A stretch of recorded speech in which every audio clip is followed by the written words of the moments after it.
While the retail public was distracted by price charts, technical indicators, and short-term volatility, the real decision was made far from the screens, behind closed doors in Basel, Switzerland, not on CNBC, not on Twitter, not in a press conference. Inside the Bank for International Settlements, the BIS, the central bank of central banks, the final implementation phase of Basel III Endgame was quietly approved. This is not speculation. This is not a theory. This is a binding regulatory mandate, and it goes into effect when markets open Monday morning. They passed it quietly for a reason, because they understand exactly what it changes. Basel III doesn't target traders. It doesn't target retail investors. It targets the plumbing of the global banking system, specifically how banks are allowed to treat gold and silver on their balance sheets. For decades, banks were allowed to treat paper promises as if they were metal itself. Unallocated gold, unallocated silver, derivatives, leases, synthetic exposure, all counted as safe. That era ends now. Starting Monday, the rules governing bank capital requirements change fundamentally. Under the revised Net Stable Funding Ratio, NSFR, holding unallocated precious metals becomes expensive, risky, and capital punitive. Before this rule, a bank can hold massive paper positions in gold or silver, even short positions, and still count them as high-quality assets. Under Basel III, that loophole is closed. Paper metal is no longer treated as metal. Unallocated positions now require significantly more capital backing, making them inefficient and dangerous for banks to maintain. Short positions are explicitly penalized. The cost of carry explodes. Banks are forced into a binary choice: buy physical metal to fully back their positions. X, the paper market entirely. There is no third option. This rule was designed to prevent another 2008-style systemic collapse. But in doing so, it detonates the structure that has suppressed precious metals prices for over 4 decades. This is the death sentence for naked short selling in silver. Banks like JP Morgan and Citi can no longer sit on billions of ounces of synthetic short exposure without holding massive amounts of capital against it. Manipulation becomes uneconomical. The business model breaks, and this is not theoretical. We are already seeing banks unwind short positions in overnight markets as they rush to comply before Monday's deadline. This buying pressure is not speculation. It is regulatory compliance. That distinction matters, because speculation can reverse. Regulation cannot. This is why the market behavior last week looked strange. Liquidity vanished. Sell orders disappeared. Market makers stepped back. Not because of a glitch, but because they knew this rule was coming. The game has changed, and the players who understand the rules always move first. The most important and most misunderstood element of Basel III is not the penalty on paper metals. It is the reclassification of gold. For the first time in modern banking history, physical, allocated gold is treated as a Tier 1 asset. Not a commodity, not a speculative instrument, not a risky holding, but risk-free capital on the same level as cash and sovereign bonds. That single change rewires the incentives of the entire banking system. Under the old framework, gold sat in the same category as stocks. It consumed capital. It weakened balance sheets. Banks held it reluctantly or used paper substitutes to suppress its price. Under Basel III, physical gold strengthens balance sheets. This flips banks from price suppressors into price seekers. To improve capital ratios, banks are now incentivized to own metal, not trade it, to hoard it, not lease it, to remove it from circulation, not flood the market with synthetic supply. Silver, while not formally designated Tier 1, is pulled into this shift by proximity. Historically, silver moves with gold. When gold is monetized, silver follows. This is why last week's liquidity vacuum matters. Banks did not pull sell orders because of volatility. They pulled them because selling metal even synthetically, no longer make sense under the new rules. They step back to recalibrate for a system where paper dilution is punished and physical ownership is rewarded. This explains why markets halted and spreads widened. Market makers were not broken. They were repositioning. At the same time, industrial users saw this coming. Companies like Tesla, Samsung, Apple, and semiconductor manufacturers understand what happens when banks stop providing infinite paper silver. They know price must rise to meet physical demand. So they moved early. What looks like panic buying in the industrial sector is actually rational behavior. These companies are trying to secure a long-term supply before the banking system absorbs available inventory to meet capital requirements. This creates a structural conflict. Factories need silver to operate. Banks need silver to survive. There is not enough silver for both. This is where the global divide becomes visible. China has already been operating under this framework. The Shanghai Gold Exchange functions on a fully allocated physical basis. Paper promises are not tolerated. Basel III is not innovation. It is convergence. Western regulators are aligning with the Eastern model, implicitly admitting that paper derivatives are unstable and physical metal is the only true reserve asset. The West is not leading this shift. It is catching up. And this alignment has consequences. When banks move from sellers to buyers, the price floor does not drift higher. It resets. Permanent price floors form when the largest, least price-sensitive buyers enter the market. Banks do not buy for yield. They buy for survival. That changes everything. Here is why this matters beyond metals, and why this rule makes the system safer and more fragile at the same time. To comply with Basel III, banks must acquire physical collateral. That collateral is gold, and by extension, silver. But gold is not created out of thin air.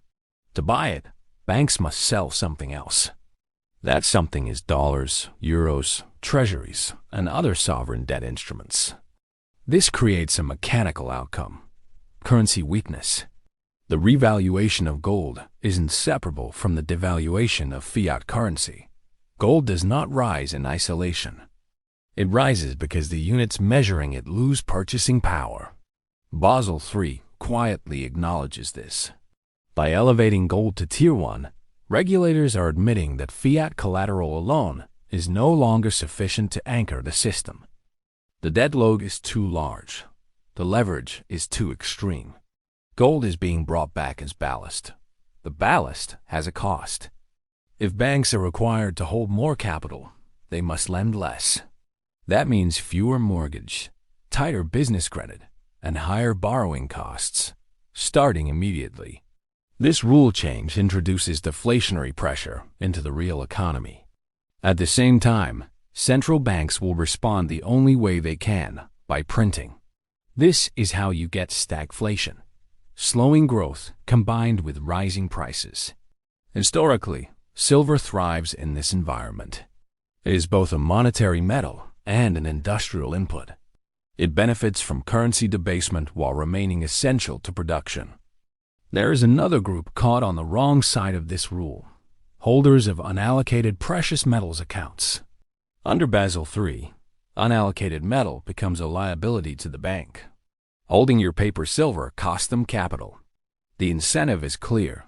Banks will close programs. They will cash out clients. They will convert metal into currency at market prices, regardless of future supply stress. We expect to see letters sent to clients stating, "We are discontinuing our precious metals program. Your position will be settled in cash." This will happen at precisely the wrong time. If you do not hold the metal, you do not own the metal. This is not a scare tactic. It is a balance sheet reality. The media will not explain this. They will talk about volatility, sentiment, or speculative flows. They will not mention NSFR or Basel III because it is technical, boring, and invisible. But this is the plumbing. And when plumbing changes, the entire building behaves differently. This moment is comparable to 1971. In 1971, the system abandoned metal to preserve fiat. In 2026, the system returns to metal to preserve itself, not openly, not honestly, but mechanically. This is a slow, bureaucratic move back toward hard collateral, disguised as regulation. The banks know the debt cannot be sustained. They are preparing lifeboats. And those lifeboats are made of gold and silver. Basel III doesn't just change how banks hold metal. It changes how the entire derivatives ecosystem functions. The global derivatives market, over $100 trillion in notional exposure, depends on the quality and stability of bank collateral. For decades, that collateral was inflated by paper assets, rehypothecation, and leverage. Basel III tightens the noose. By forcing banks to hold higher quality collateral, specifically physical, allocated metal, derivatives become more expensive to trade. Leverage becomes scarce. Risk must be funded, not assumed. This triggers forced deleveraging. Hedge funds that rely on cheap bank credit to short silver or trade paper spreads will find financing pulled or repriced overnight. Banks will no longer extend low-cost leverage against synthetic metal positions. The result is mechanical short covering, not sentiment-driven rallies, but forced exits. This is why the coming move will not look orderly. Shorts will not decide to cover. They will be forced to. At the center of this shift is the London Bullion Market Association, LBMA.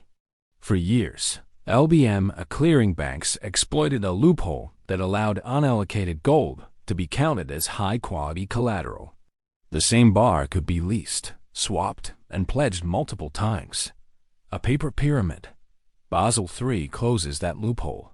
For an asset to qualify as Tier 1, it must be allocated, physical, and present.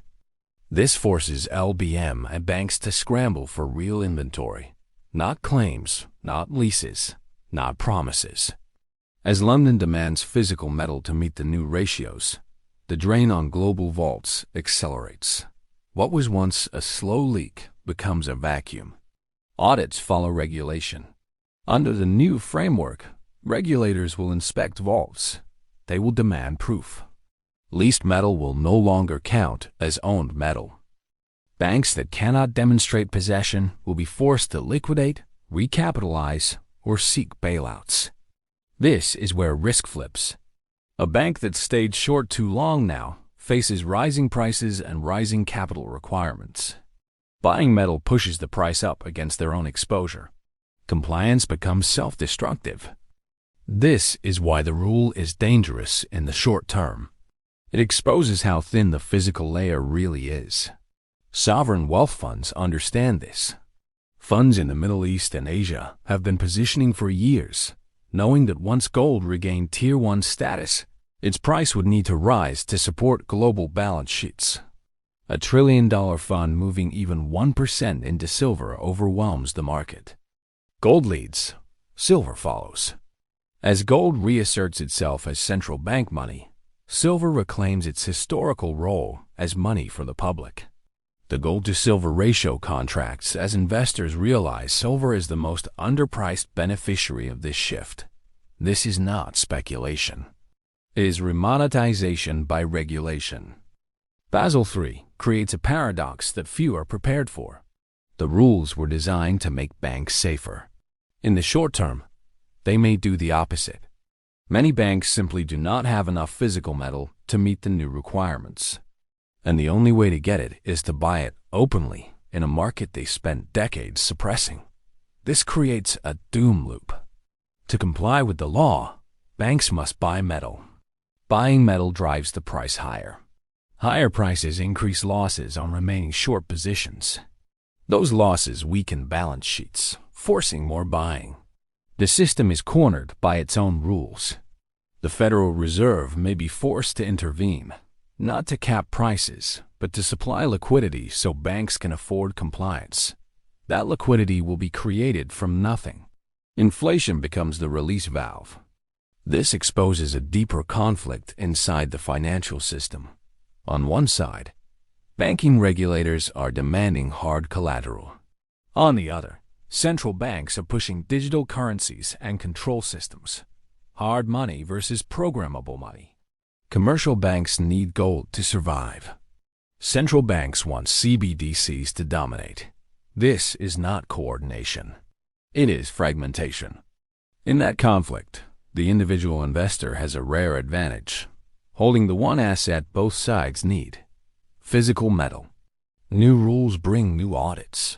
Regulators will no longer accept paper assurances. They will demand serial numbers, bar lists, and vault confirmations. Double-counted metal will be exposed. Any bank that cannot prove ownership will face closure or bailout. The demand for audit-grade, deliverable metal will spike. And then there are the miners. Basel III changes their incentives too.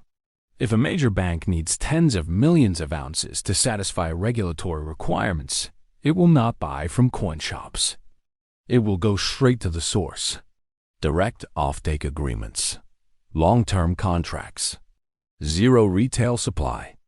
Every ounce sold to a bank is an ounce removed from the open market. Industrial users and retail buyers are pushed to the back of the line. This is how shortages form without headlines. While the rule technically allows for a transition period, markets do not wait for deadlines. They price future reality into present value. Smart money is not waiting for 2026. It is moving now. By the time full implementation is visible, prices will already reflect it. Triple-digit silver does not arrive with an announcement. It arrives quietly, while everyone is still debating whether it is possible. Every time the monetary rules change, wealth transfers .q, not gradually, not fairly, but decisively, from paper holders to asset holders. In 1933, gold was confiscated so it could be revalued. In 1971, gold was abandoned so debt could explode. In 2026, under Basel III, gold is being quietly remonetized to save a system drowning in leverage. This is not philosophy. It is survival. For 40 years, U.S. Treasury bonds were treated as the ultimate safe asset. Basel III breaks that illusion. By elevating physical gold to Tier 1, regulators are admitting bonds alone can no longer anchor the system. Capital must rotate. Even a 1% shift out of bonds into metals represents trillions of dollars. Silver, with its tiny market size, cannot absorb that flow without explosive repricing. This is why Basel III matters more than headlines or elections. It is the rulebook, and the rulebook now favors tangible assets. There is also a contradiction the system can't hide. One faction pushes digital control, CBDCs, and programmable money. Another demands physical collateral to survive. When it matters, even banks don't trust abstractions. Audits are coming. Vaults will be checked. Leased and rehypothecated metal will no longer pass. Banks that cannot prove possession will be merged, bailed out, or closed. Demand for deliverable, auditable bars will surge. Banks will buy directly from miners. Industrials will fight for supply. Retail will be last in line. Yes, implementation takes time. The markets price the future first. By the time the impact is obvious, the repricing will already be done. Basel III doesn't end manipulation because banks became honest. It ends it because honesty is now cheaper than deception. Paper is no longer profitable. Physical is no longer optional. Banks are buying. Nations are buying. Supply is tightening. The system has already chosen. The only question left is whether you align with what the system now needs or stay trapped in what it is discarding. The paper era is ending. The physical era has begun.